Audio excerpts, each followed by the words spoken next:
Welcome to Van Lathan's The Red Pill, where we gave you the brutal reality of truth. I'm feeling good today because I'm in my Baton Rouge versus everybody shirt. You guys say that I talk about Baton Rouge too much. Shut up. Y'all don't talk about where y'all from enough. I love Baton Rouge. I love it. Shout out to McKinley High, Southern University, LSU, all of the places. Shout out to Highland Road, Nicholson Drive, Gardere Lane, Hermitage Subdivision, the Bottom, the Park, Scotlandville, all of those places. Baker, Zachary, Denham Springs, even the Port Allen. Shout out to all of those spots, man. Shout out to Dixie. Talk to me about I love Baton Rouge. Anyway, this week on the Red Pill, we have Brittany Renner.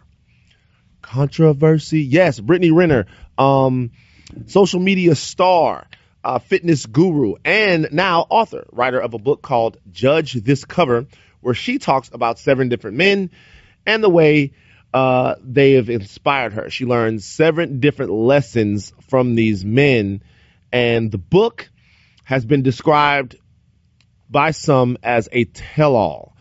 She goes into detail in the book about some of her sexual experiences with these men, some of their behavioral issues, things that she's noticed in dealing with them, and how these things have ultimately affected her life. I read the book.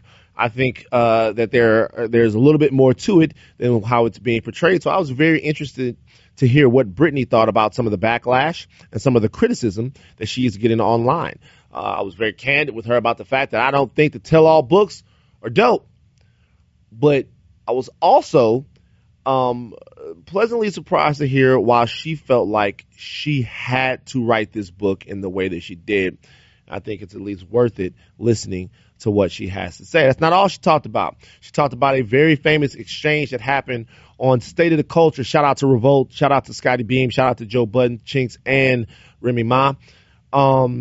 That went viral everywhere, and the subject was her book. She's not hold back when discussing what she thought about what Joe said and what she thought about what Remy Ma said. We're going to get to that. You know, of course, Brittany Renner, she talked about it in the book, so of course we got to talk a little sex. Marisa Mendez also joins us on this to kind of make sure there was enough feminine energy in the room. You don't want me in here ruining stuff. You want to make sure that the ladies get a chance to have their say, since these issues of sort of self-worth, of sort of how you look at yourself and how you judge yourself sometimes can be so central to our women's lives. Brittany Renner, we'll talk a little bit about her past and sort of how some of her relationships with her parents and in her upbringing might have led to some of the ways that she views contemporary relationships right now. She answers a lot of questions, but she raises even more. I think you guys will be surprised and incredibly entertained by this interview. Sit back, pop some pills,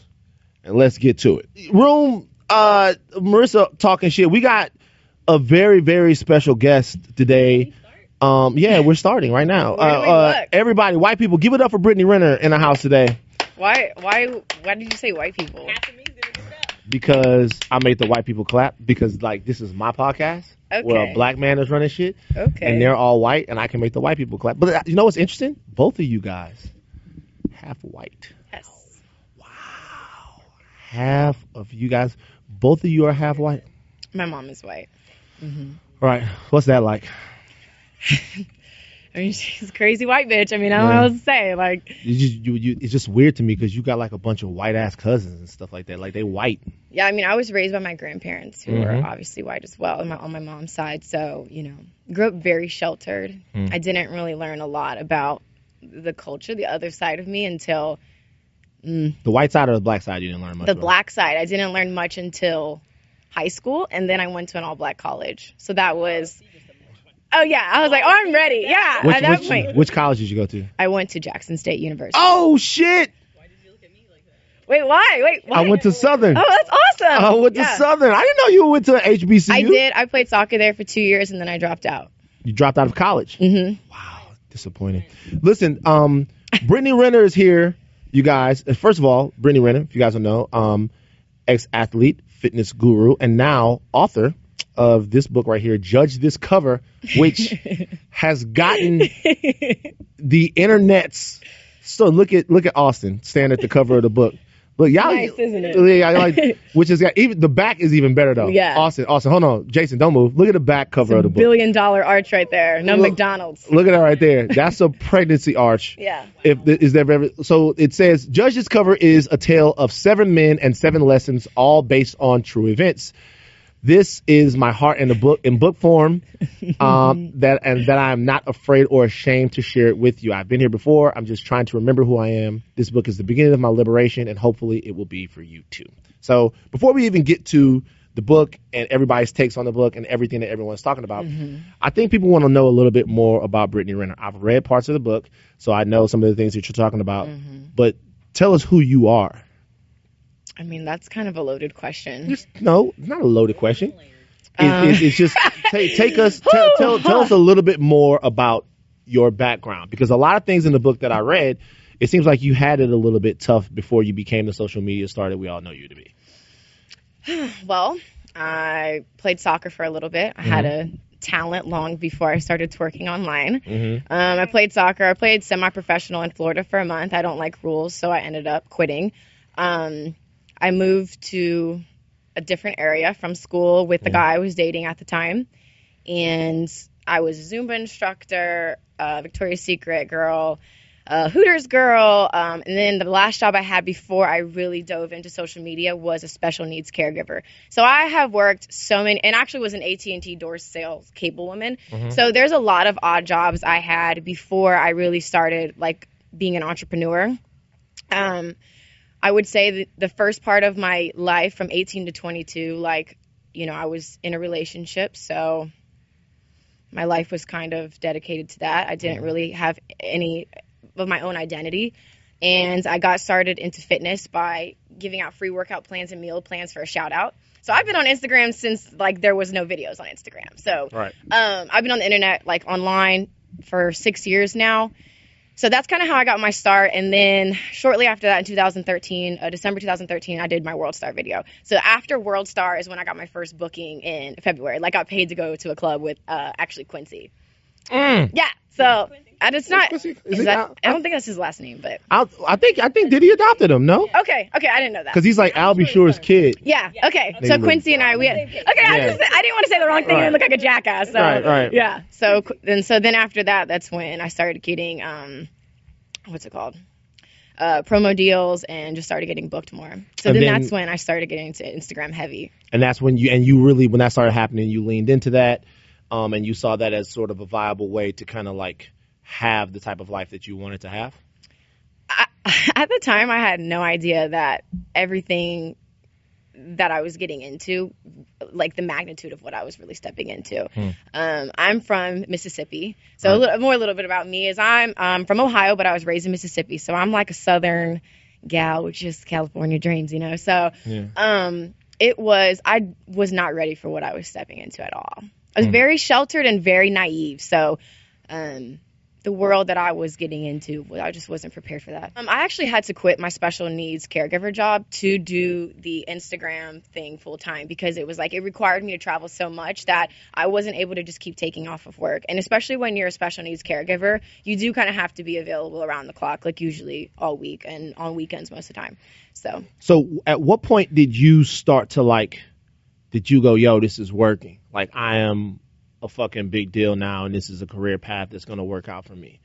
Was there any specific deal that happened, or when you got to 500,000 followers, or was there any specific point that you were like, yo, this is it, this is happening, and fuck everything else I wanted to do, I want to do this? Yeah. I mean, I don't believe there's really security in anything, no matter what you do, whether you work a 9 to 5, whether you have your own law firm, or whether you're an entrepreneur or work for TMZ, whatever. It's like, I just don't see security in anything. It's just kind of like everything is just up in the air. You don't really know. I think a big milestone for me as an influencer, I felt like when I hit 1 million followers. But I've never sat back and be like, damn, I'm just like a big deal. Like, wow, I just, just the point to where you were to where anything that you might have been doing that was tangential to all that other stuff, to where you went, yo, this is now going to be Brittany Renner's life for the next 5, 10, 15 years. Because I always wonder that. I get up, I do all my Instagram shit and stuff like that, but then I get up and every day at work, I'm here at 6 a.m. in the morning. I work all day long. I wonder what it would take for me to just go, fuck it, let me go all over the country and try to get booked. Like, how much money did you have to make? Like, how much money were you making off these bookings and stuff like that? Like, how was it lucrative enough for you to be like, this is my goal forever? Well, for me, I think my end goal is acting. So okay, so that's what you want to be. Correct. Right. For me, I guess I'm just not really like understanding what you're asking me, because it's like there wasn't like a moment where I was just like, oh my God, this is what I'm going to do forever. It's just like this. Yeah, this is like, and that's how it's just always been. It's like I make money doing this, and this is how I pay my bills. So if I want to continue this lifestyle, then I need to perform and like be able to adapt to what I am doing. Because like I said, I've been on social media for 6 years. So I've seen it go through so many different phases. People come, people go. So for me, it's like I've always just focused on being myself and the brand deals that I do currently have, and then just working hard and trying to get more opportunities from social media. Because a lot of times too, like, it can work with you, but it can work against you too. Absolutely. You know, so it's just like I try to just kind of put out there in the universe the best that I can and just see like what comes from it. But you know, you don't get a shoe in all the time just because you have followers. Is it hard to be happy being this exposed on social media? In terms of, what I'm asking is, a lot of people have different jobs, and these jobs are in some ways rewarding to them, right? These are their passions, these are their lives.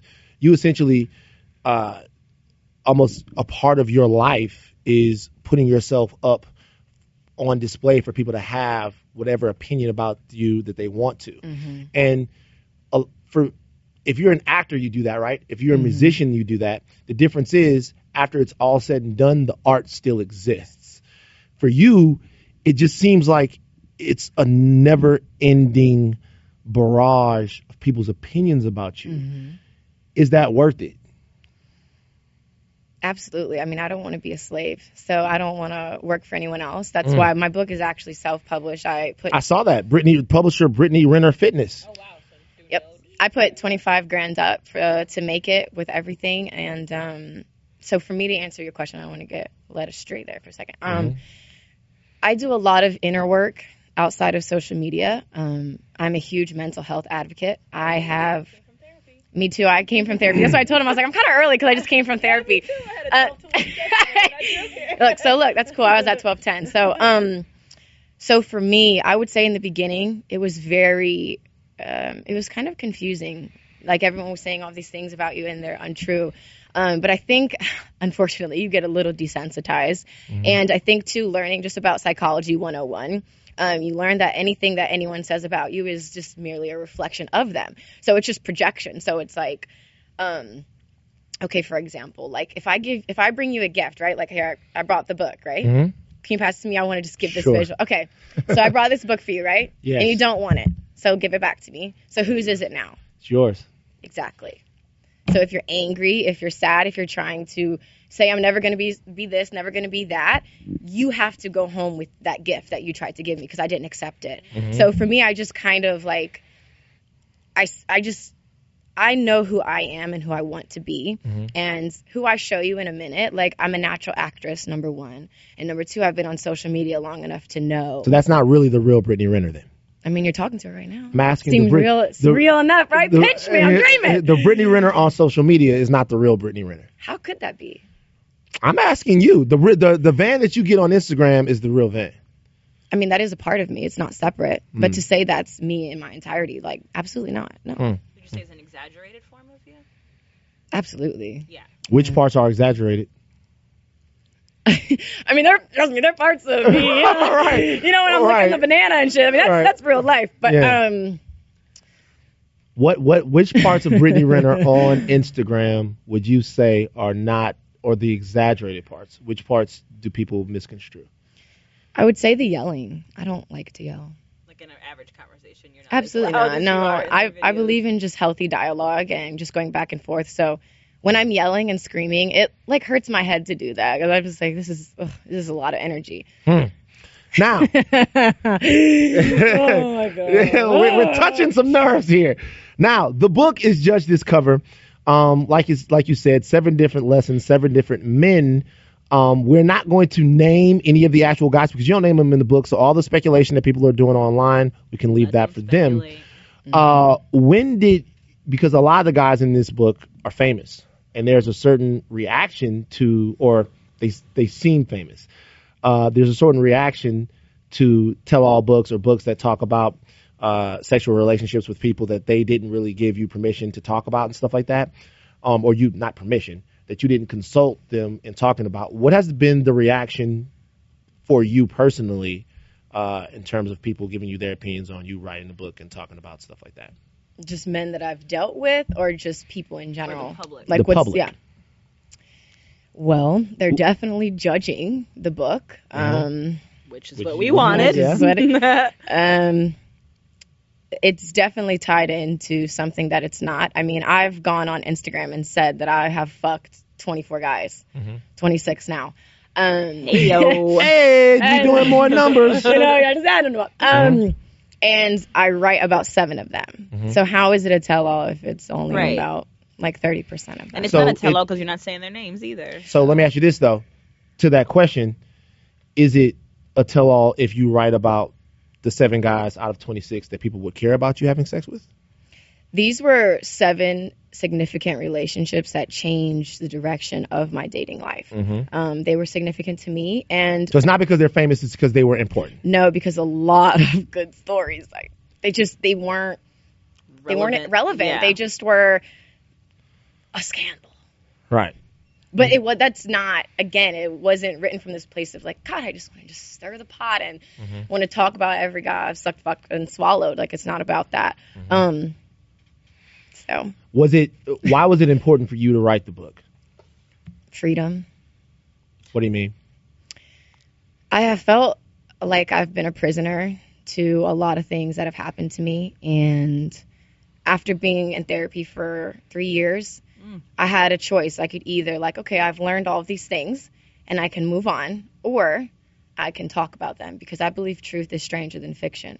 So for me, I couldn't make this shit up even if I wanted to. I could sit my whole life and try to come up with this, and I just couldn't. Like, these are things that happened to me that I found myself still talking about. Like, when I talked about it, I could still feel it. So if you still feel something can still provoke emotion. It's like you have to address it. So for me, I sat with this book a really long time. It was a lot of inner work for me to even be able to speak from a somewhat objective place, to be able to say, this is what I learned. Because for a long time, I just saw the disappointments. I did not see anything that was educational to it. I always beneficial. Yeah, I'm just like, this hurts. And being a big-hearted person, it's hard to understand. It doesn't matter if you're dating someone worth $100 million or $100.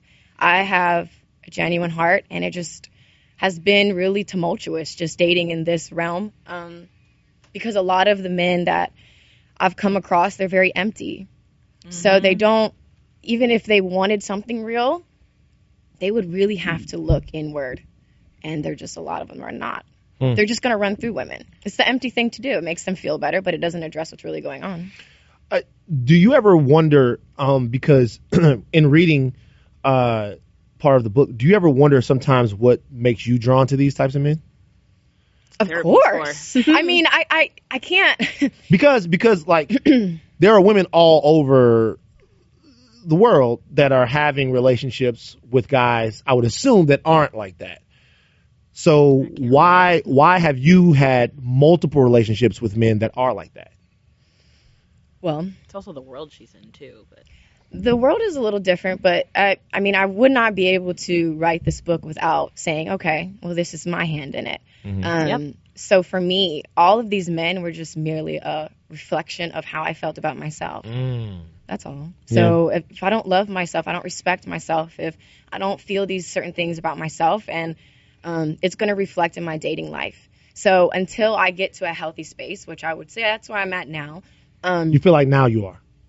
Absolutely. And writing the book contribute to that? Absolutely. I don't know where I would be right now if I didn't write it. Describe what a healthy space is for Brittany Renner. Not being codependent. Not feeling like my happiness comes from an outside source. Girl. Right. Sure. And I've gotten into metaphysics too, so I've learned a lot about energy and really how our thoughts create our reality. So for me, I've taken more responsibility as to who I'm attracting. So for me, I'm like, if I want to attract XYZ, I have to be every single day X, Y, and Z. Because it's like, if I want devotion, I want loyalty, I want honesty, I want a genuine guy, I want all of these things, I have to make sure I'm that person, because that's the only way I'm going to attract him. So although I might have felt like, oh, I was all of those things, it's like my self-esteem. I really just didn't have respect for myself, and I'd always just settled for less. So it kind of took me understanding, like, why am I hurting myself? What unhealed part of me is like so desperate for love and attention that I'm willing to just do and accept whatever. So you have to, like, this is not a blame game. And I know as you finish the book and stuff, you will see that it's not about, oh my God, he hurt me. Oh my God, it's all their fault. Like, there's no way it could have transpired if I didn't give them permission. If you were raised by your grandparents, do you have like a weird relationship with your mother and father? My dad was an alcoholic, so he wasn't around. He's been sober for 9 years now. We have a good relationship now, and my mother was just not around.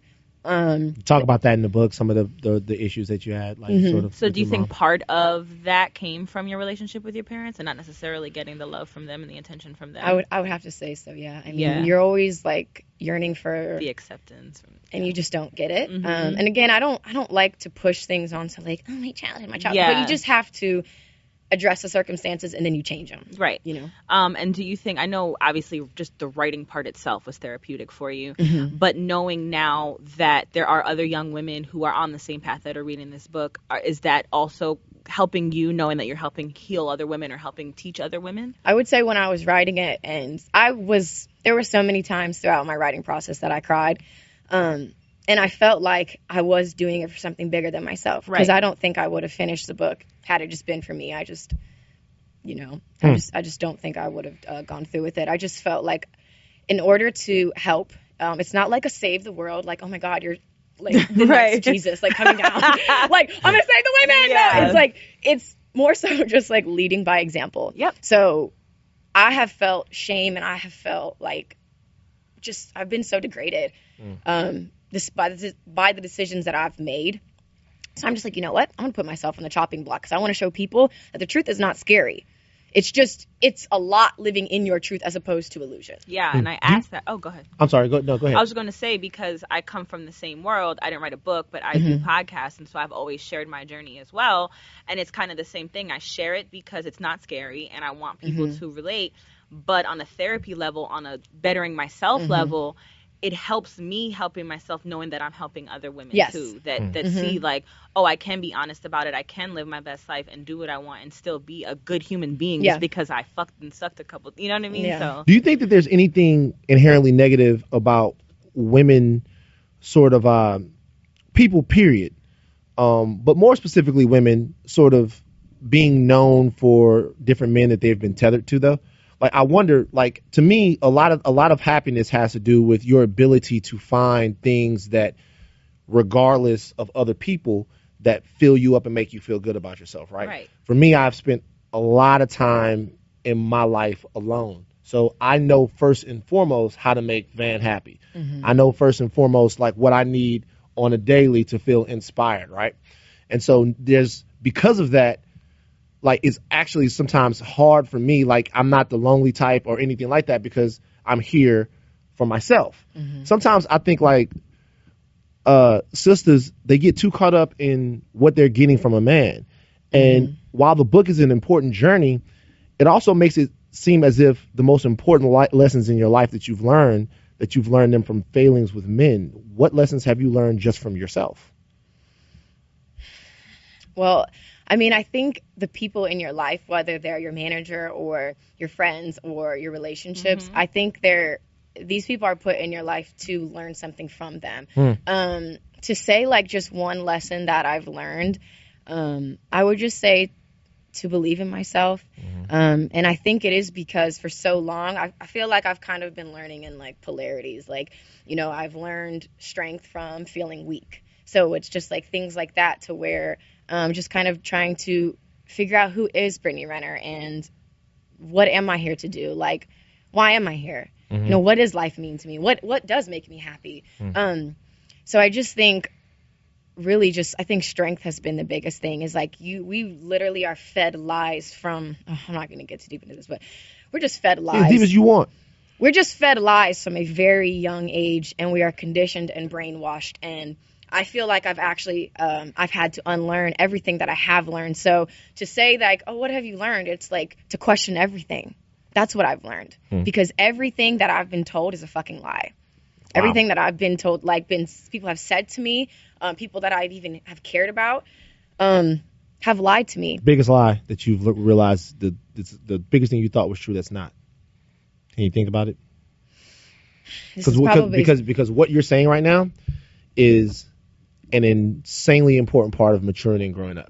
Is understanding how much of what you believe in and how much of what you're doing on a daily basis, how much of your parents' ethics and sort of society's rules you've ingested, and how much of that you actually have to discard before you go on and build the version of yourself that you want to impact the world. And there are a bunch of different things that I feel like in everybody's life they have to do that. For yours, what's the biggest lie that you had to get rid of? That I'm not good enough. Who taught you that? About that therapy today. Who taught? Man, y'all got some fucking issues. My therapist asked me, she's like, what? Who made you feel like you're not good enough? I'm like, right, yo, man. Society? Who made? Where did you feel? What do you feel like you learned that you weren't good enough? I would say it would probably start back to I couldn't understand why my parents weren't around. Like, why don't you guys want to raise me? Why don't you guys love me? Why am I not good enough? Like, I'm a good kid in school. You know, like I'm talented. Like, you weren't at any games. You know, like that made me feel not good enough. When you were playing really well and doing well. Yeah, it's like you'd have a hat trick, and it's like no there. one cares. Well, my grandparents were. My grandparents were very supportive. They were the reason that we moved to Mississippi. Were like, I have just one story in the book where you ran the practice. Yep, because I fought my mom. She's the only person I've ever been into a physical altercation with. Because I don't like violence. I don't like raising my voice. I don't like any of that.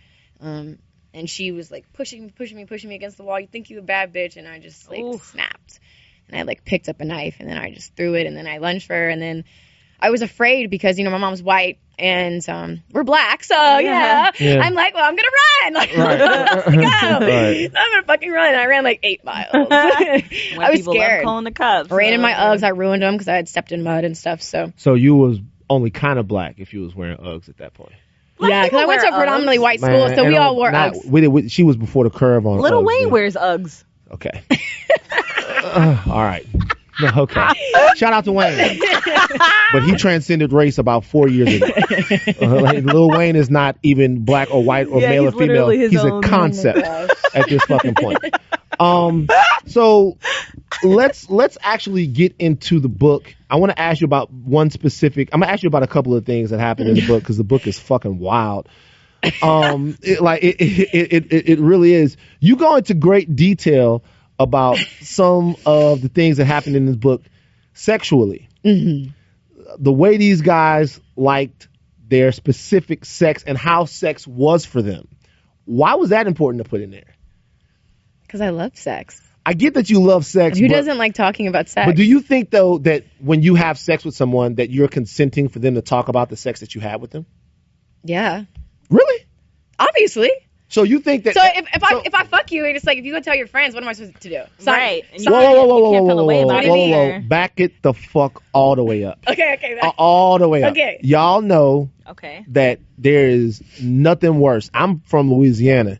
You might talk to your friends about it. Like, I might, but if a dude has sex with a girl and he runs around telling everybody that he fucked her and exactly how it was, there is no better symptom of a fuckboy than that.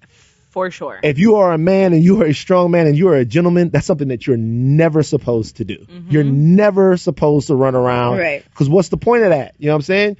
First of all, anyway. But I always hated guys like that. That makes me, that upsets me. So what I'm asking is, do you think that it's fair to talk about details like that in a book? I know that they happen to you and they're part of your experience. But is that okay? She doesn't say any names. I know, but niggas done figured that shit out. But niggas done figured that shit out. Is that okay? Yeah, I mean, I don't know. It seems like the way you're wording it, it's like you should feel the other way. No. I'm asking you. I am very fair. Yeah. I'm very fair. Like, I mean, first of all, I know a lot of guys, they'll lie too because they don't want you to know what they got. So like a lot of times, aside from being a gentleman, because most of these guys aren't, sometimes they're just territorial and they're like, I don't want you knowing what she does to me because then you're gonna go hit her up. Exactly. I would say if I'm free to talk about it, I don't understand why men wouldn't be either. Fuck boy, fuck girl, whatever, call it what you will. But yeah, I mean, have any of the guys that are rumored to be in the book, have any of them reached out to you? I know they had to have. Well, I'll say before the book, I got a lot of like courtesy calls and. Yo, how you doing, Britt? Yo, man. Did you get any warning ahead of time too? Like no one. Okay. No warning. There's only one chapter that I did actually hand deliver it myself. Nice. Because of the way I felt about him, and there's no part of this book that's revenge, is it, Brittany? How could it be revenge when I make myself look stupid? I don't feel like you make yourself look stupid. But people would say that. Because I'm just exposing myself. That's what they say. But was there any part of this book, to you, being honest, honesty here on the red pill, Austin clap? Why would he Austin clap for honesty. Why? Okay. Austin is confused, but he's clapping. Is there any part of this book to where you felt like maybe these guys wronged you and you were going to, there's some shit in here like about different shit that dudes do sexually that's really like, that's why you laughing. I didn't get to. Are you ass licking? What's happening in this situation? I've licked some ass, but But like, I don't really like it that much. Is there any part of that? Is there any part of that was just like, I'm gonna talk some shit about? I'm gonna let people know how these niggas really are. No. Be honest. No, I'm gonna tell you. So I'm a Pisces. I don't know if that means anything to you guys. My best friend's a Pisces. I don't know. Okay, what's your sign? I'm a Leo. You know what? After this, y'all need to be friends. I don't know what the fuck y'all talking about with this Pisces shit. I don't know. Okay. Yeah. Me and Amber gonna hang out without you. Yes. Amber, return text messages, please. When I decided to write the book, I actually had the mentality of like, I just want you guys to know how you made me feel. Like you hear my feelings. That's all. So a part of there was a little bit of it in there. It wasn't like not a necessarily vindictive. revenge. Yeah, it wasn't because like to me, there's two sides to every story, right? Mm-hmm. And then there are screenshots. So I think the way that I handled it was very tasteful, and it was still very liberating without hurting anyone. Because I believe when you truly love yourself, you don't want to hurt others. So that's why when I wrote the book, it wasn't about like, oh my God, his dick was so little. Oh my God, I think he's this. Or there's some of that in there though. But I addressed, but it was one chapter where it was just so small that I just couldn't. And maybe it was an important part of the story. Because a lot of people ask me, does size matter? And I'm like, okay, well, let me tell you how I feel about size. Speaking of little dicks. She actually gave some good advice to little dick niggas out there. What? Which I wouldn't know anything about that. But she actually gave some really good advice to them out there. What did you say? About the advice? No, what did you say to the little dick guys out there? What did you say to them? I pretty much just say it's how you work it and like how your confidence and how you approach it. Yeah. So what you said there's something that you can't control, but just don't have a bigger ego than your dick. Facts. Don't have a bigger ego than your dick. Because little dick dudes can do good stuff. And let me tell you something. Everybody that got that jewel, that bar from Brittany Renner, felt good about it.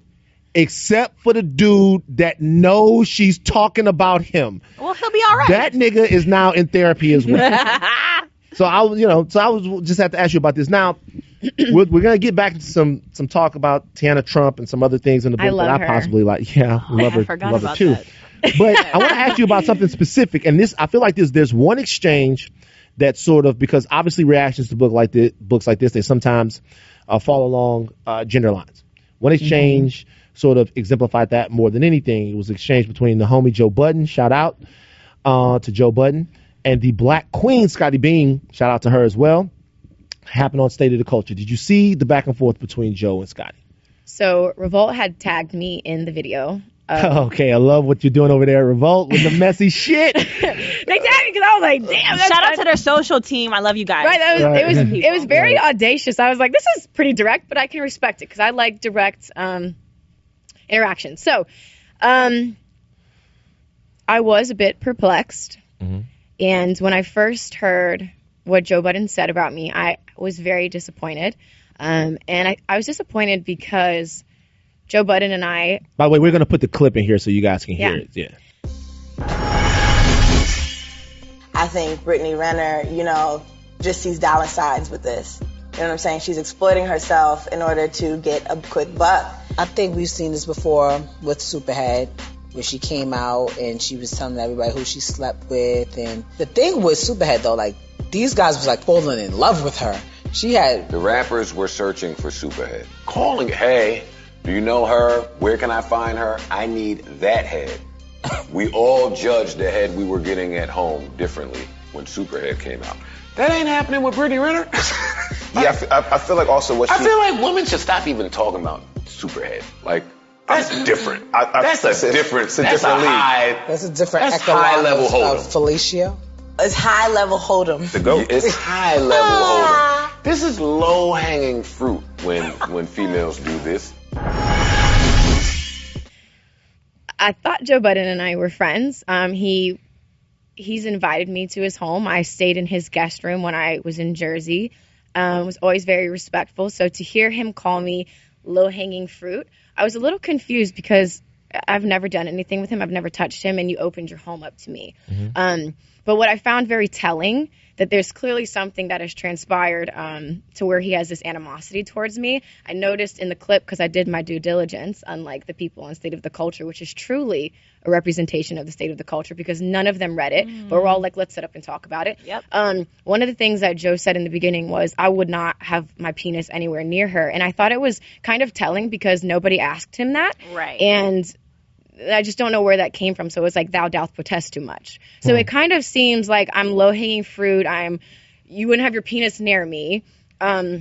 Taking all these jabs at me. I think that really just speaks to him and how he feels about himself. We're not gonna have a shit on Joe Budden. I'm not. Nobody, I don't need to. Yeah. That doesn't. The difference between Joe and I is that I don't need to send shots and say these degrading things, because that's merely a reflection of how Joe feels about himself. Right. So I was very disappointed because I thought you were my friend. Do you feel like he was speaking more about you or about what he felt about when he was talking to Scotty? He said the fuckity fuck shit that women do. He felt like on either side of this wasn't maybe not so much directed at you, Brittany Renner, but he felt like writing the book was tacky.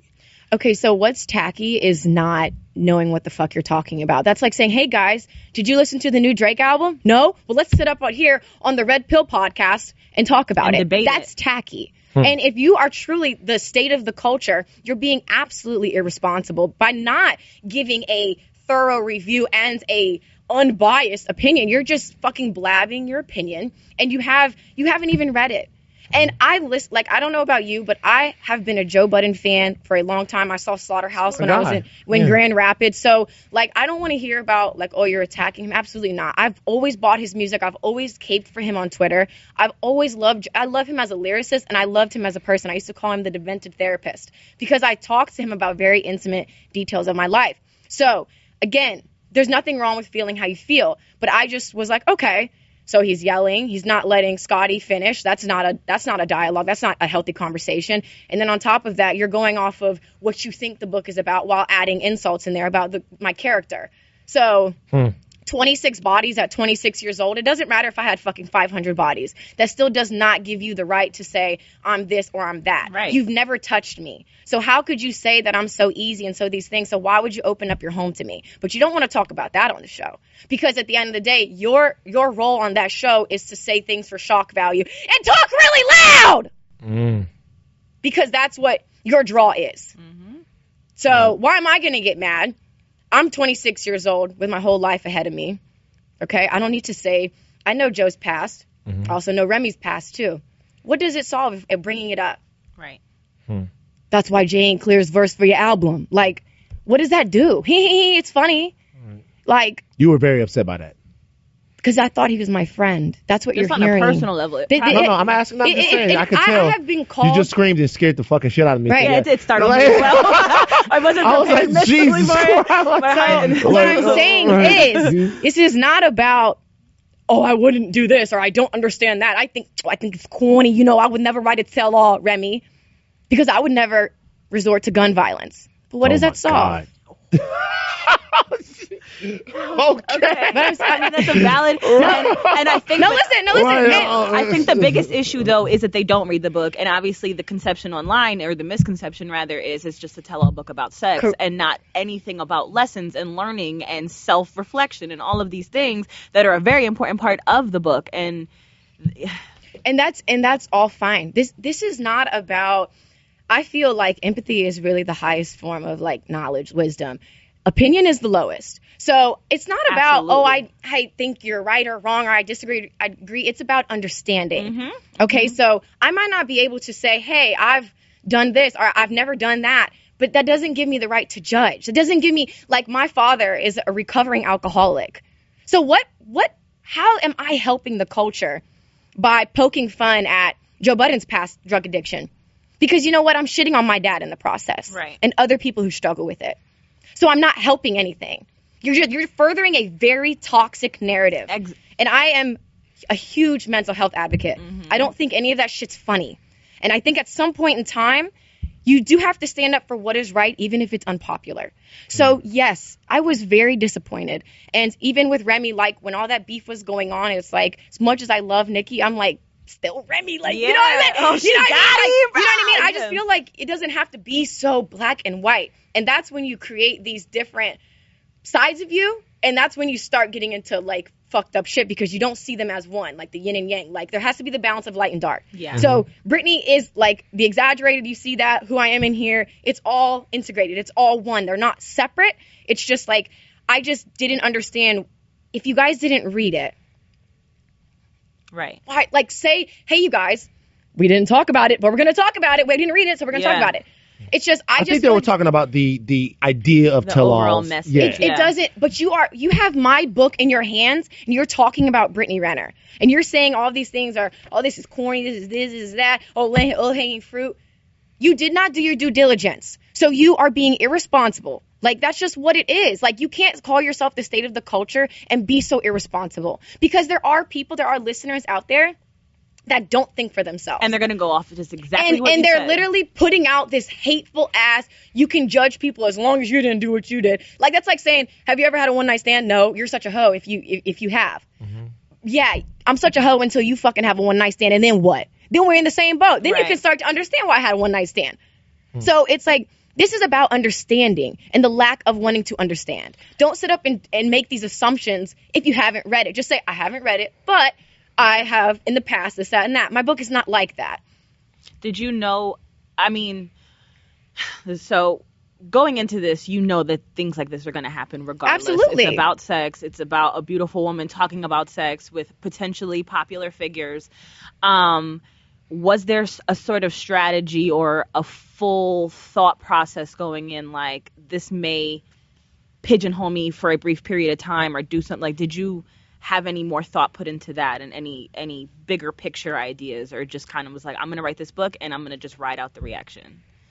Well, I have $1 billion destiny, so I'm never scared to be, like, boxed into one thing. People have been trying to box me since I've been on social media. That's not going to happen. You can hear the way that I speak. I'm beautiful. And then there's, like, a lot of things that I can do, include writing a book and act and all these different things, fitness. So for me, of course there was a strategy. I actually lost my manager in the process of this. I was going to ask you. I actually fired him the day that I released this book. Okay. What was that about?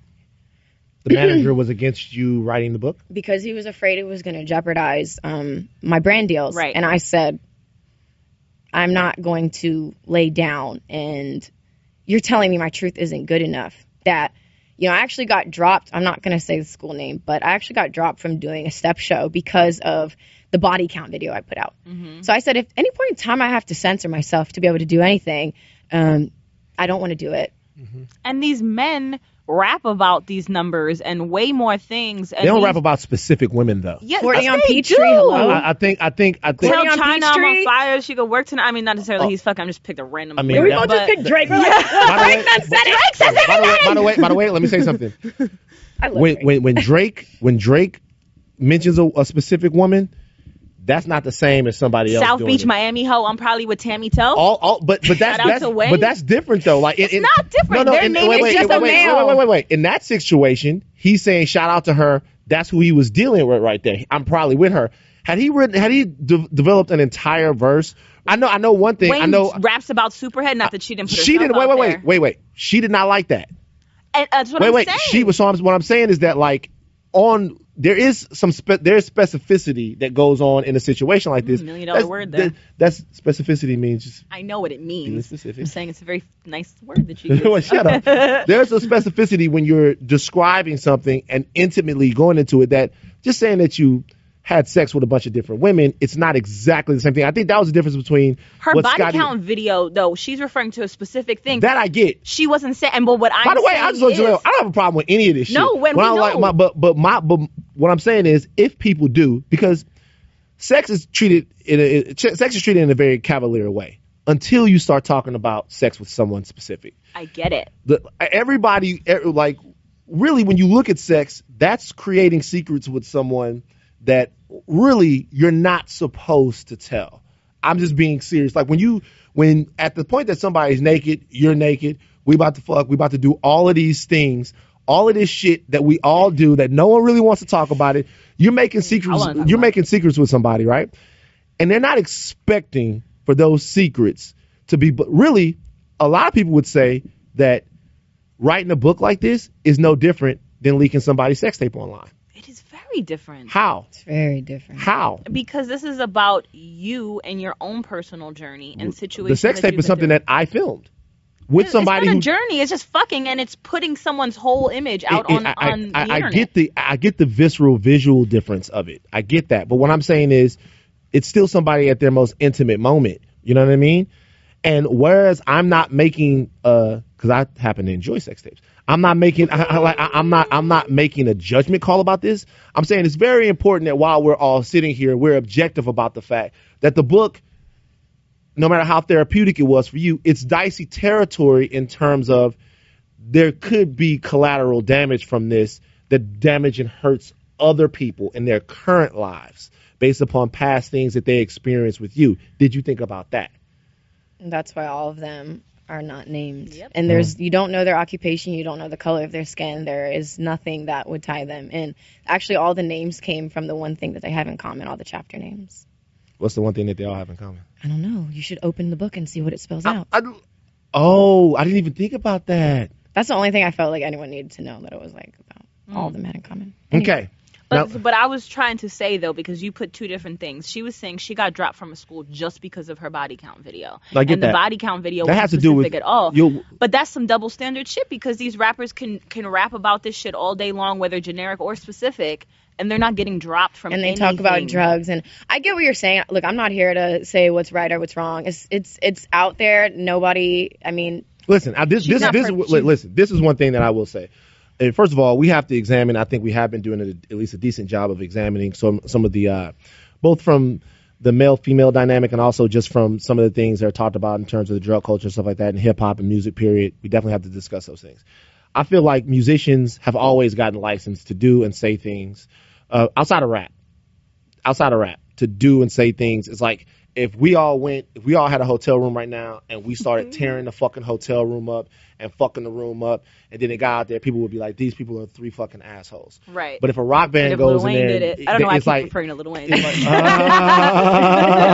why do you keep bringing Lil Wayne up? My favorite rapper. Yeah, okay. But he's a rock star, so right. If he did it, everybody's gonna go, look how fucking awesome that is. So the metric is a little bit different. And if they're bringing you to the step show, I hate censorship in any form. Even these Republicans and all of these guys these conservatives that you guys are rioting and keep them from speaking at your college campuses, it's actually horrible.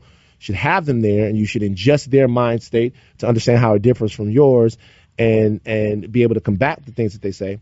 But outside of the body count video, can you really say that any of the flack that you've gotten from the publication of this book has been unfair? No, I expect anyone to say whatever it is they feel. I just don't care. You don't give a fuck. No, the internet is there's like such a formula that even just blogs follow. Mm-hmm. And I think if you just pay attention, you kind of understand, okay, when I do this, put that in there, it's going to get that. So it's not like I'm just, oh my God, I can't believe all these people are saying this. It's not that at all. I sat with this a really long time before I even decided to put it out. Mm-hmm. It's a quick read. Yeah. It's 143 pages. Did you like 133. like Joe 133. Budden? Were there any other people that you did find yourself calling a friend that kind of had the same reaction with you that you didn't necessarily expect, or you would have expected more from? No. So Just that situation. Just Joe. Yeah. And again, I have. You didn't talk to him after this?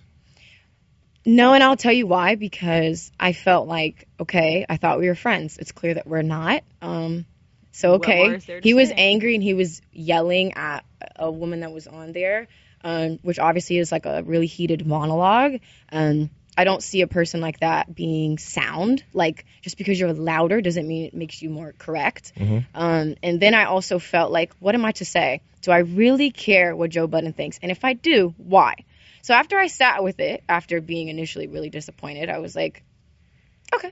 I mean, I accept, like, it's just a reflection of how Joe feels about Joe. So it's, again, like, you can keep your gift, you know. I don't need to accept that in my life, and I know who I am. So. All right, hold on for a second. Break into action. Got to pay some bills. Today's episode is brought to you by Proper Cloth. Finding a dress shirt that fits is nearly impossible. Thankfully, ordering a custom fit shirt has never been easier with Proper Cloth. At propercloth.com, you can easily create a custom shirt in seconds by answering 10 simple questions. Choose from over 20 collar styles, 10 cuff styles, and 500 fabric styles, from classic to business casual. Even customize your shirt and get the style that you want. The team at Proper Cloth works with the best fabric producers and only buys fabrics that meet their high quality expectations. Each one of their shirts goes through extensive quality control testing, so you're getting the absolute best quality and craftsmanship. Best of all, Proper Cloth guarantees a perfect fit, meaning that if somehow your shirt doesn't fit perfectly, they will remake it for free. Looking better has never been this easy, and it starts at just $80. Stop wearing shirts that don't fit and start looking your best with a custom fitted shirt. We see y'all out here in these shirts that's all saggy and raggedy and stuff like that. I'm telling you, man, people not checking for that. You're not going to get that job you want. You're not going to get that lady or that guy you want. You're not going to get that stuff that you want. Shirts don't fit right. Grow up. Go to propercloth.com/pill today and gift code PILL to save $20 on your first shirt. That's propercloth.com/pill and gift code PILL. Let's get back to all of this wildness that Brittany and Marisa are talking about. So in the book, there seems to be a journey that happens with you sexually. So where you go from sort of Well, how far did you read? I finished it earlier. You did? Yeah, oh my God, awesome. I hadn't, but then because I was like, I was okay. There seems to be a journey that you go through from sort of demure, inexperienced. What you call it? Vanilla. Yes. Vanilla. That's what we use in the sex world. Vanilla. You were vanilla, and then you got chocolate real motherfucking fast. Like, quickly, it seems. Wow. You went, no, I'm just saying, you were like, the quote, 0 to 100 real quick. We have quoted Drake a lot here. Yeah, I know. Yeah, so, like, what was that like? And by the way, part of it was purposefully. You wanted to be better at sex, and part of it just happened to do with, wanting to experience, and some of it was actually for specific guys to make sure that they would, like the one guy who you tried the different threesomes and stuff like that for. Yeah. So. Damn, I want to read this. I gotta read this today. Yeah, you didn't read the book, man. So what was it like to go to have all of that happen so quickly? You went from not sucking dick at all to sucking dick like Tiana Trump, who is the Michael Jordan of that shit. Of dick sucking. I love her. Listen, man, like I'm not trying to get myself in no trouble, but I'm saying that Tiana Trump is very gifted and talented at what she does, and we need to keep her. And she has a really good heart. I know you guys. I love her. That's what I'm saying. Now here's the deal. I love her so much. That's your job. Who like, she has a really good heart, but we're talking about like dick sucking. Yeah. Okay. And you don't really need a heart to dick suck. I mean, actually, sometimes it helps them more when they don't have a heart, because then they just go in. Anyway, yeah. So,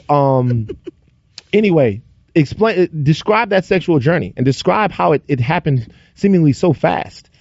Well, I got with someone who was extremely experienced, and I just felt like that type of sex, like, was just, wow! Yeah. It's like that's the type of sex that's just hard. Like, what kind of sex? Describe it. Because she hasn't read the book, remember? And Maddie, and I want to know. Maddie and Jason, they really want to hear it over there. They're trying to act like they're not paying attention to this. Yeah, pay attention, fellas, okay? Yeah. What kind of sex are you describing? Session. Well, I'm literally sitting here like, tell me everything. come on. What? You wrote it in the Read the book. No, I'm saying sell the book. They want to know what you're talking about. Don't be bashful now. Because I am bashful in person. The fuck? No, you're not bashful. See, that's the exaggerated Brittany that we're speaking of. I want exaggerated Brittany right now. So you had a specific, because there are a lot of women. Let me just say something real quick. There are a lot of women out there, okay, and they're not confident in the things that they can and should be doing in the bedroom. And I feel like if you really talk about that nasty shit right now, then these women will be empowered and liberated to go home and try it themselves. So don't think about it that you're doing it for the Real Pill Podcast. Think about that you're doing it for them. You're doing it for the people. You know what I'm saying? You're doing it for the people out there, man.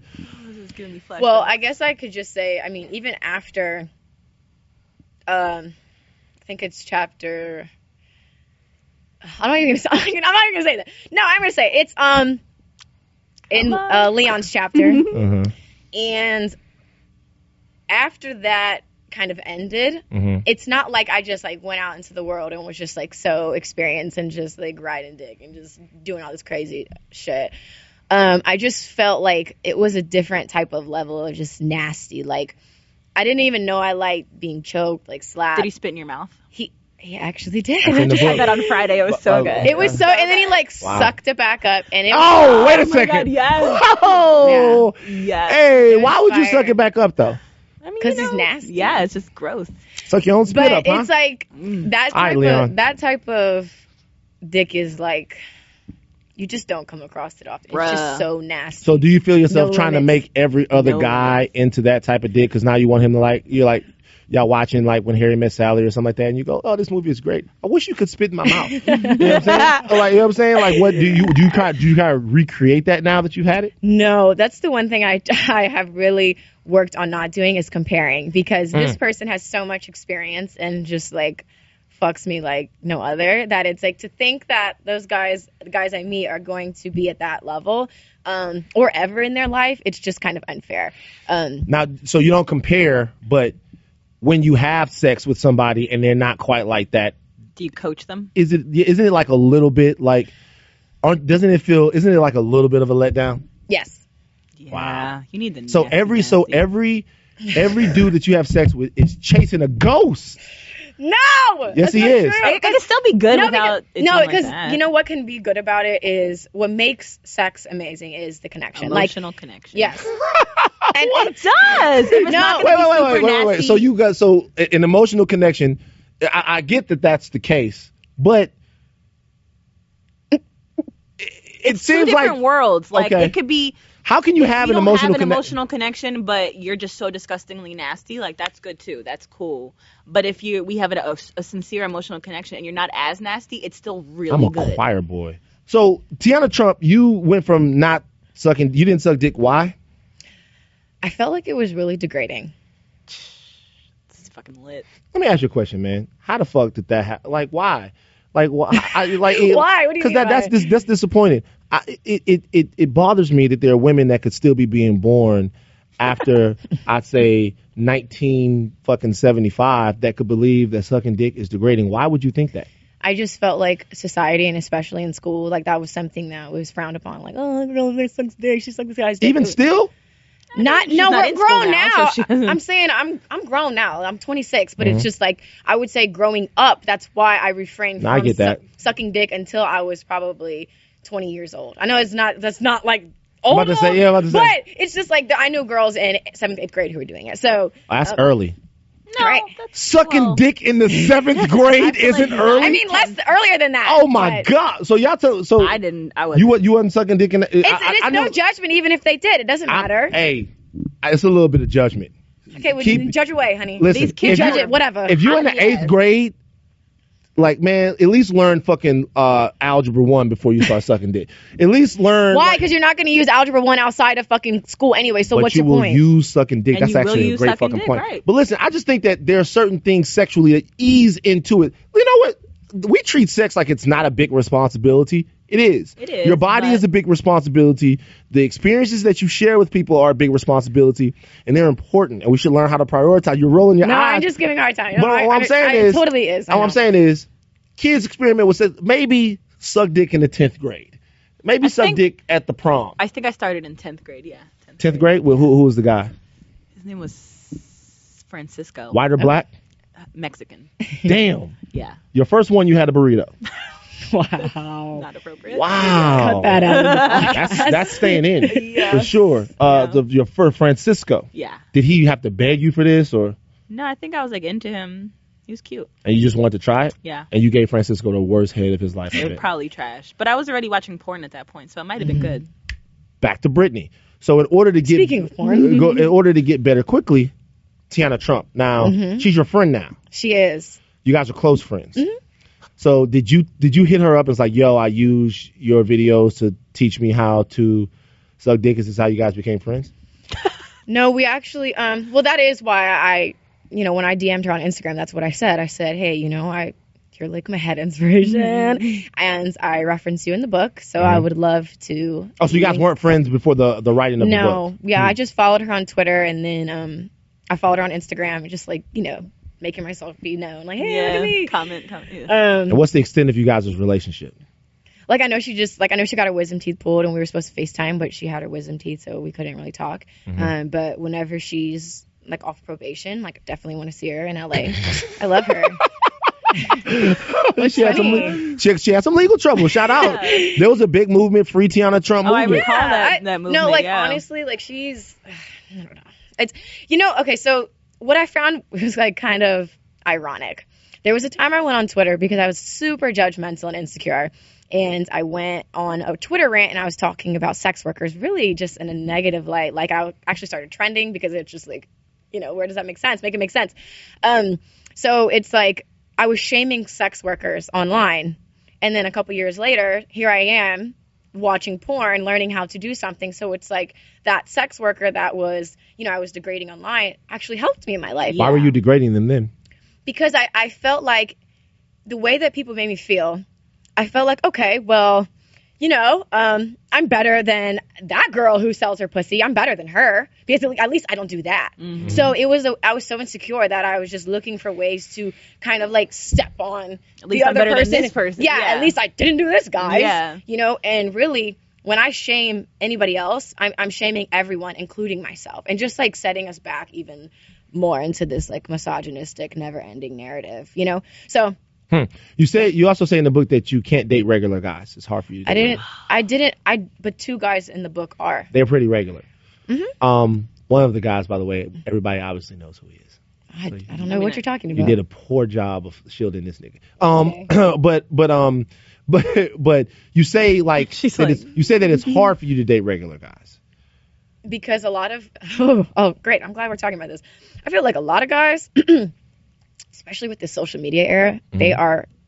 First of all, what is a regular guy to you? Non-industry. Just asking the question is very important because a lot of people would say. I was just adding my take, and then what's your take then? I also can't deal with a regular guy. Jesus a non-industry because they don't fucking get it. But I would like to hear your. They don't get what? What is my life. They just don't fucking get it. So let me ask you a question. So women who don't want to be pigeonholed, don't want to be put in specific categories, don't want in any way to be held back by what you see before you get to know them. It's interesting that you guys do the same things. I'm not though. Well, I'm saying a regular guy. You don't. I'm not saying fuck them forever. I'm just saying there are plenty of regular guys out there. I've not met any that can understand. Listen, you asked. You didn't say like, oh, would you never? It's like you asked. You said it was harder to date. Fact. That does not mean that no regular guys. To me, 2 guys that I've dated were very regular, made way more money than them. That's not what it's about. I care about building a solid foundation and really growing together. And it doesn't matter if he makes 6 figures or not. I don't care about that. I don't know what's so hard to understand. It's not that. Because I've met plenty of men, multimillionaires, who have everything they could ever want in their entire life, and they're fucking miserable. And their personality and is that of a sponge. Trash. Yeah. Like, just because you have, like, the thing that made them just the least bit tolerable is because of their status. So it's like, you realize after you date the guy of your dreams, which honestly, I fucked most of the guys that I've ever fantasized about, and been slightly disappointed. Yep. And that's why it's like, for me, I don't shut the door on anything, because that's why is it harder dating regular guys though? Because they know what you have to lose, and in comparison, it's way more than they ever could. So it's like, you don't know like a lot of these guys. Not sending any type of nudes. When you send the picture, cut off the face, cover up the tattoo by the waist. Like, it's like you have to be so cautious. But when you're dealing with somebody who has shit to lose, they're treading very lightly. So what you're saying is it's harder to date someone that might have more status than you because you're afraid. It's hard to date someone that has less status of you because you're afraid that your sexual secrets might one day see the light of day. Well, I'm talking like pictures. I'm not talking. If you want to go talk about my pussy on the timeline, go ahead. Go put it out there. Maybe I'll find my. I'm just saying. No, I get you're trying to tie in these two points. No, I'm not trying to tie him in. Like, I just looked at my hand weird. I'm not trying to. What I'm saying is that is a very real thing. Revenge porn, and that's against. That's a very real law. thing. But when you're writing a book that there's none of that. How are you comparing? How can you compare that? I can compare it being the reason.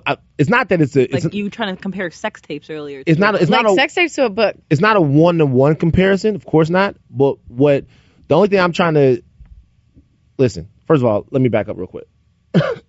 I really don't give a fuck. When I trying to be devil's advocate. No, not trying to be devil's advocate. I just know how. What I know is this. I know that if anybody from my past were to write a book about anything that we've shared, especially now because my status is up a little bit, I wouldn't be shut up. I wouldn't be angry. I would actually be like, my feelings would be hurt.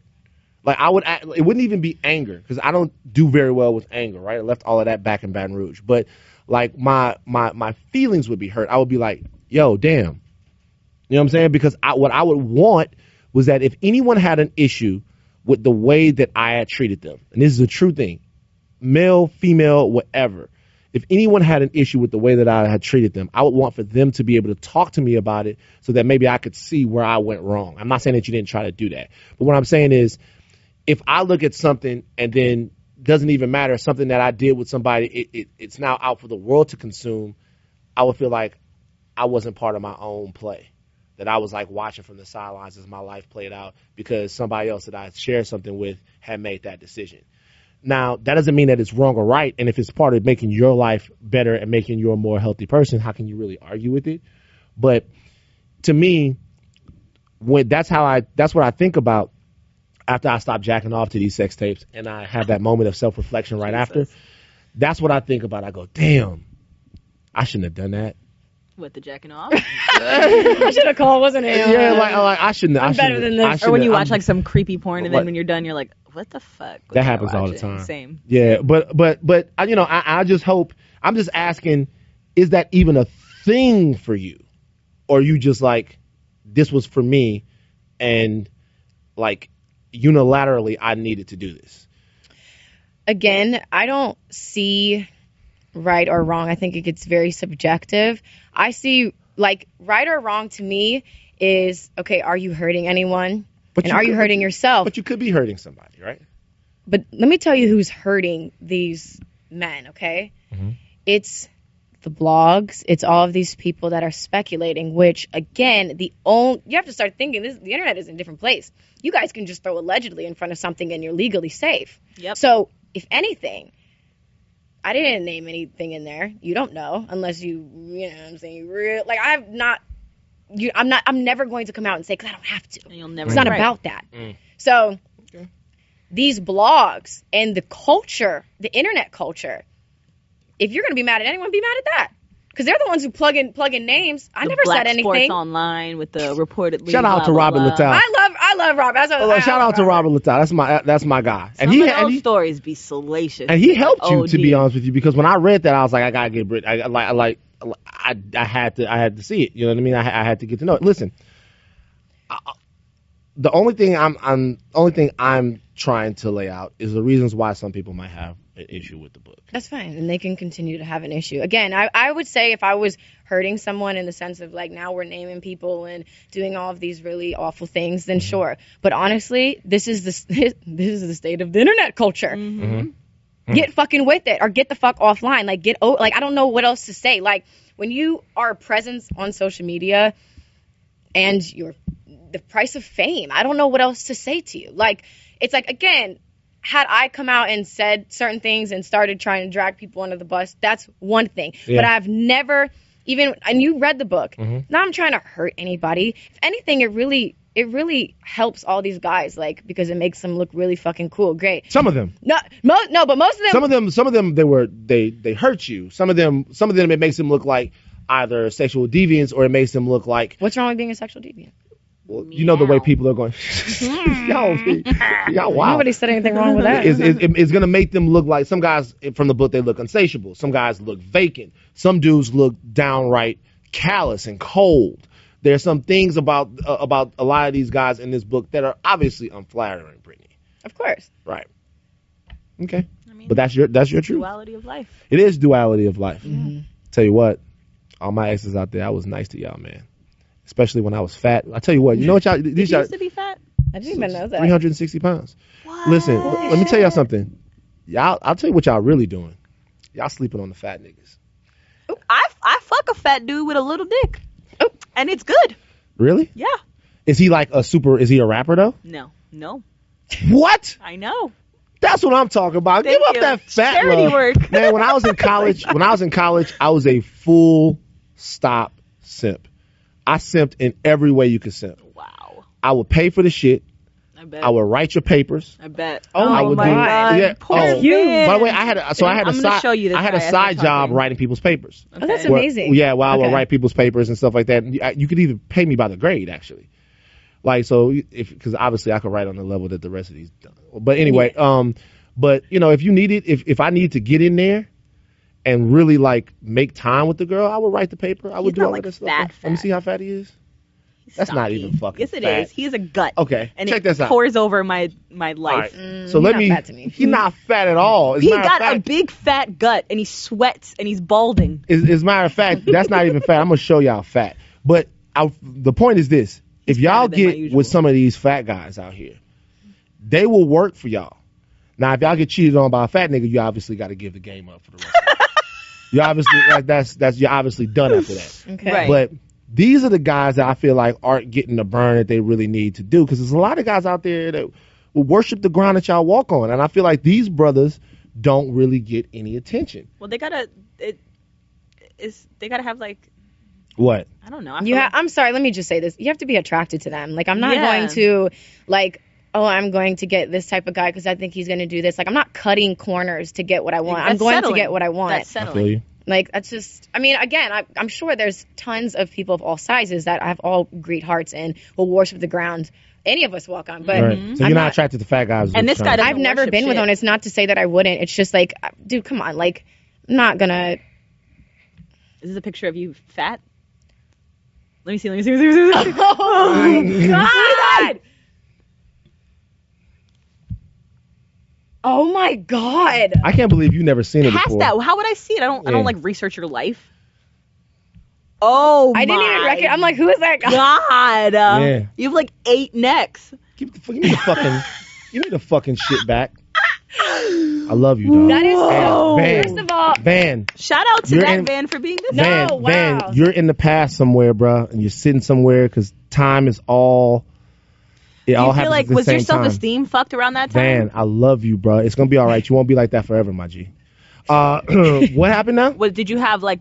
How was your self-esteem at that point in your life? Yeah, I was chasing behind. I was chasing behind a lot of different people, trying to make myself feel better about things outside of me, because I thought that by trying to get things outside of myself, trying to be, because my homies were the good-looking hip guys of the crew. I thought by trying to keep up with them and do what they were doing and all of that stuff like that would make me happy. What I didn't realize that the only thing that would ever make me happy is fortifying my own armor and making myself into the person that I had wanted to be. And making sure that if no one else fucks with me, if no one ever thought that I was attractive, that I was smart, that I was a good dude, that I really thought about all of those things. So I really had to devote 5 or 6 years of work on me. Holy shit. And I spent my amazing. whole Therapy 20s too? doing that. Huh? Therapy as well? Yeah, because I had the anxiety disorder. Nice. So what I'm saying is, especially for our women who,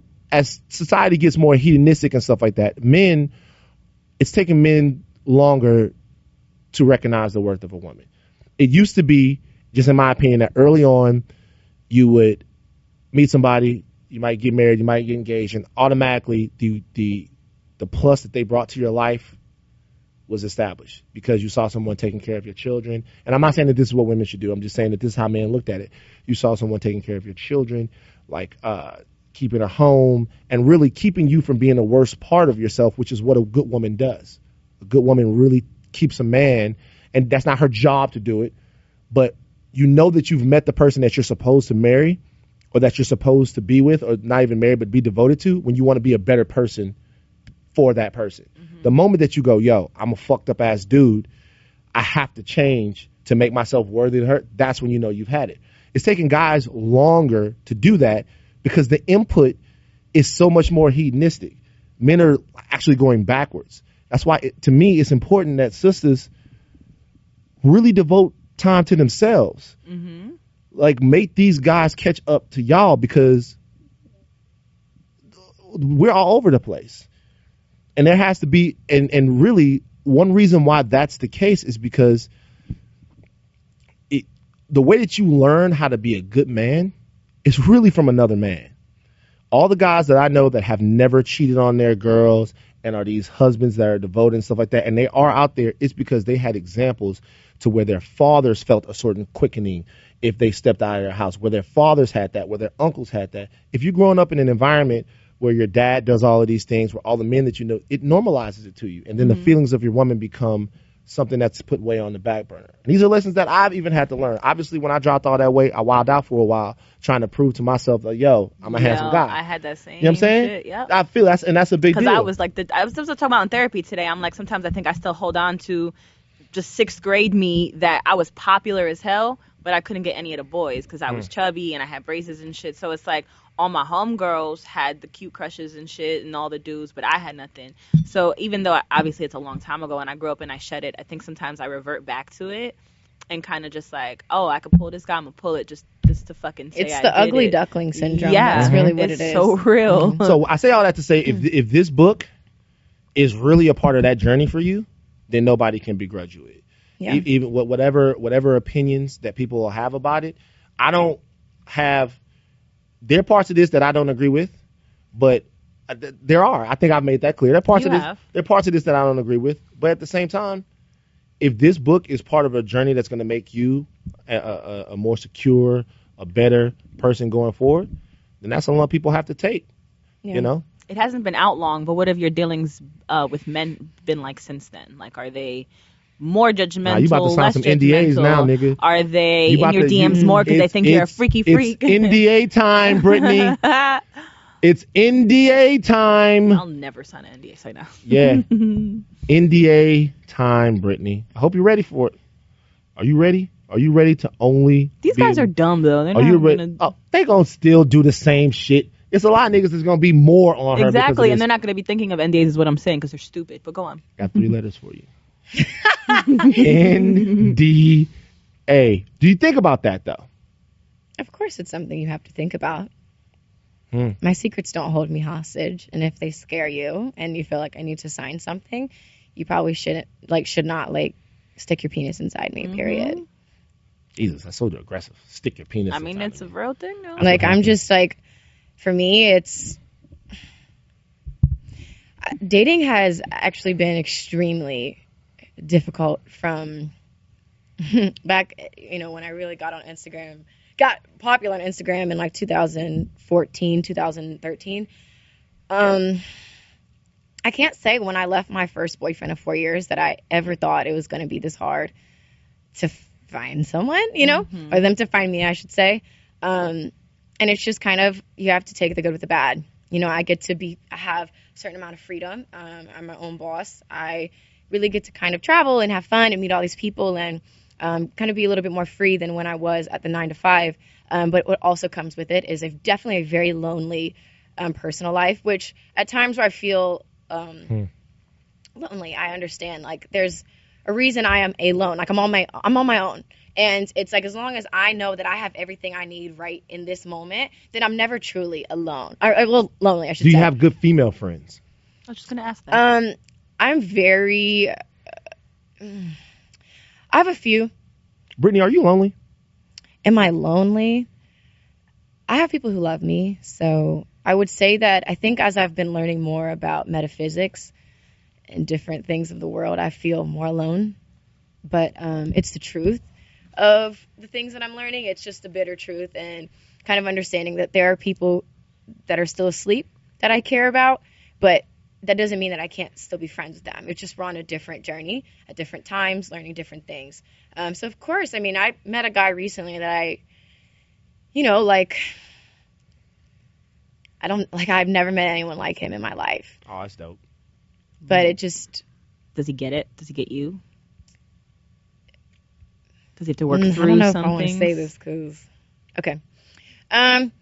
He struggles with different things. And As far as aspects of your life? No. With his own. With his own. Okay.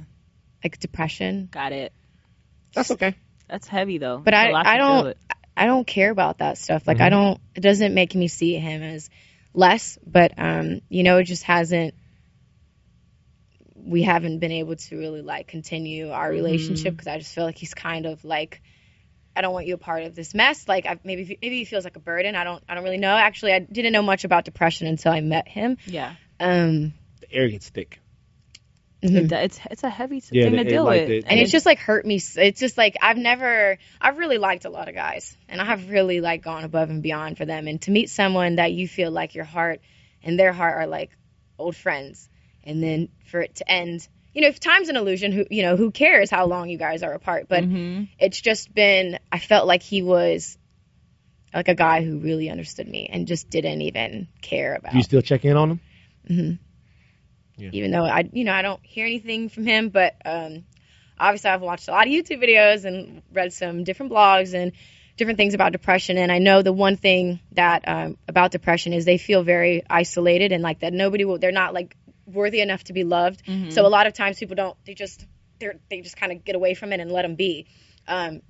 I obviously know it's so important to check on them, and even if they're not responding, like, I care about you. Your life makes a difference in mine. I believe in you. Text might save his life. Right. And even if they don't respond, like you said, they're going to think about that. I'm just saying, when you know people, we get caught up in our own lives and stuff like that. Yeah. Check in on people. And it's just like, it's such a like a sensitive subject because it's like, there have been times where I felt like, you know what, I have met so many guys in here that I was like, I want him to be the one. I want this guy to work out. Like, and there was every red flag.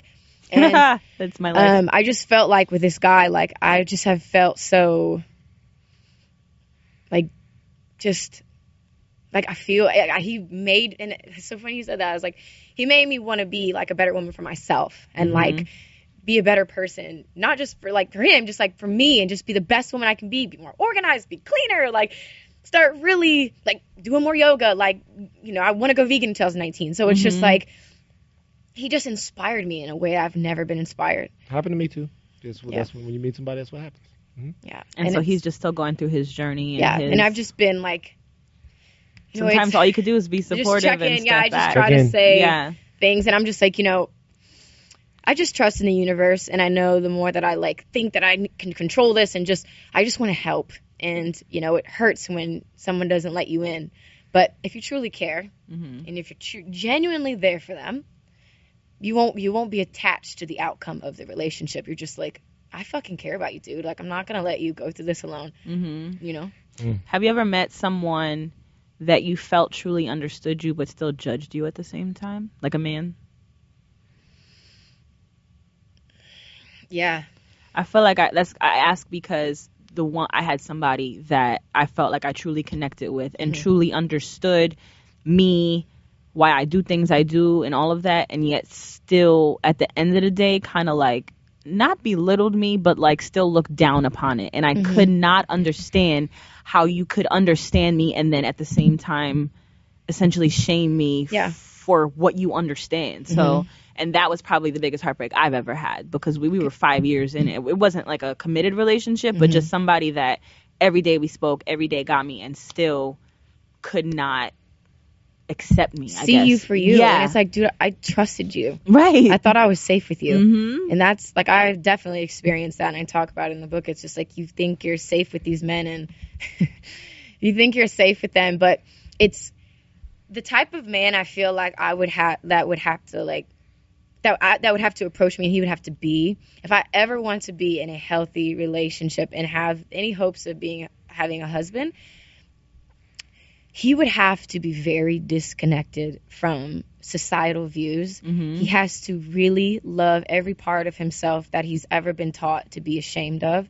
And he just can't be a sexist fucking pig. Facts. I mean, and I'm sorry, but that's asking for a lot now, because even when you watch TV, you're on Instagram, you see the blogs, and you are totally fed how you're supposed to think and how you see women who do these things, and you categorize things, and these are wife-worthy, these are not. And I'm in the not wife-worthy section. So it's like, I would have to have a man that is, I will go to war with every person who has an opinion about you, because what happens is they catch them together, they go to their Instagram and tell them, don't wife that thought. You wife the thought. Oh my God, I can't believe you wifed the thought. I mean, what you really need is somebody, really, forget about men and women, in your life, you need people that care about their happiness more than they care about their image. Yeah. And I mean, that's not, but that's not. That was a really men. nice way to put it. That's not just for men. That's for both anyone. sides. Yeah. Because with anyone, y'all, it's very hard. I was talking to my little brother about this.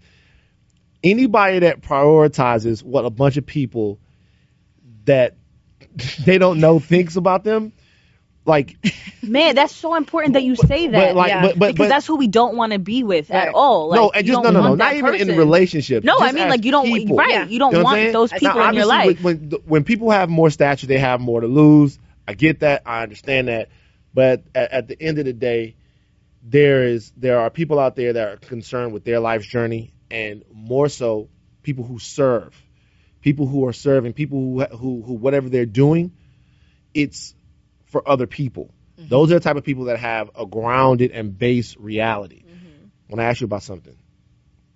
We're going to end on this. You talk about the male ego in the book. Talk about it in slightly pejorative terms. Tell me about the male ego and how it's affected your life. Well, I would say in the book I speak about just the male ego, but I think across the board, ego in general is really just the mask that love requires us to remove. So I think ego is, you literally regret the rest of your life, like not really following your heart and wearing and thinking you have to hide behind that mask. So I would say even in my own ego, it's not who I am. It's who I think I have to be and think I have to feel. And I think if you ever want to be happy, that you have to kind of like dissolve/resolve and then just kind of integrate into one. So it's like the ego is kind of like stopping your happiness and what you truly want to do. Like, oh, I'm not going to text him because he didn't text me. Like, you start getting into that stuff and you will live with regret the rest of your life. So ego is just insecurity. Is there anything specific about the male ego, though? I would say... Men, we do bring a lot of different shit with us. And I'm not trying to say this as a way for men to escape them being accountable, but I would say that, I mean, you guys, they might not like if I say this, but I would say that the way that we raise men, I mean, we kind of condition them to not communicate. We condition them not to feel. If a little boy cries, whether it's his mommy or his daddy, suck it fucking up and get over it. You're a man. I think we put men in this be a man box, and I also think there's very toxic views that we as women put onto men too. So I think we all have to kind of understand our role in this and how we as women and men, you know, how men got to be this macho, like it all ties together. It's not just the men just growing up thinking whatever. It's like the women think that their boys should play with trucks and be tough and not talk too much, not cry. Like, we all contribute to this. So I think the male ego, it's just, I think it's more, it's much more fragile because it is like such a taboo thing to feel and like fuck these hoes and have empty sex and do empty things with empty people and feel empty.